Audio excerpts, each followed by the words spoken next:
Most founders think security is a later problem, something to worry about after product market fit, after growth, after revenue starts coming in. But in 2026, that thinking can quietly kill your startup. Because today, security is not just a tech issue, it's a revenue issue. Let me explain. You finally get a big customer interested. Great demo, strong product, real traction. And then the deal slows down. Not because your product is bad, but because the customer asks one question: can we trust you with our data? And suddenly, you're stuck. Security questionnaires, compliance checks, access control questions, vendor risk reviews, and you don't have good answers. This is where many startups lose deals they should have won, not because they lacked features, but because they lacked trust infrastructure. And that's what SOC 2 is really about. Most people think SOC 2 is a certificate, a badge, a checkbox, but that's not the real game. SOC 2 is just a signal. The real thing it signals is, does this company actually behave in a secure, disciplined, repeatable way? That's it. And this leads to a much more important concept, the security maturity curve. Because security is not binary. You're not either secure or insecure. You're somewhere on a curve. Let's break that down. At the lowest level, you have basic hygiene. Simple things. Who has access to what? How passwords are managed? Whether data is backed up? Whether actions are logged? How vendors are chosen? This is not advanced stuff. But most early startups are surprisingly weak here. Then comes the second level, process discipline. Now it's not just we do things, it's we do things consistently. You have onboarding and offboarding processes. You review permissions regularly. You have a defined way to handle changes and incidents. Now the company is becoming predictable. Then comes level 3, auditability. Can you prove that what you claim is actually happening? Not just say it, but show evidence, logs, records, history. And finally, level 4, external trust. This is where SOC 2 comes in. Reports, security documentation, customer-facing trust signals. But here's the mistake founders make. They jump straight to level 4. They chase the badge without building the behavior. That's compliance theater.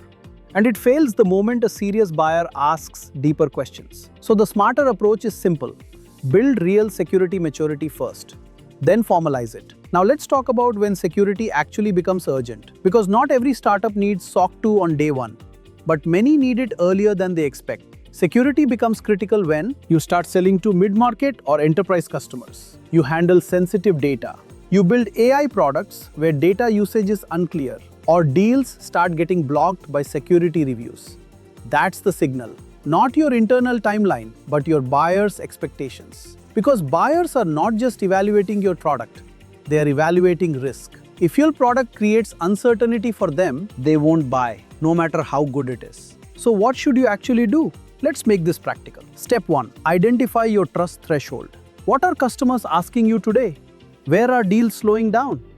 Don't guess. Look at real conversations. Step 2. Fix the fundamentals. Access control, device security, logging, backups, basic incident response. This alone puts you ahead of many startups. Step 3. Document everything. Here's a big insight. Many startups already do the right things, but informally, and informal doesn't scale. Documentation turns good behavior into trustable systems. Step 4. Prepare for security questionnaires.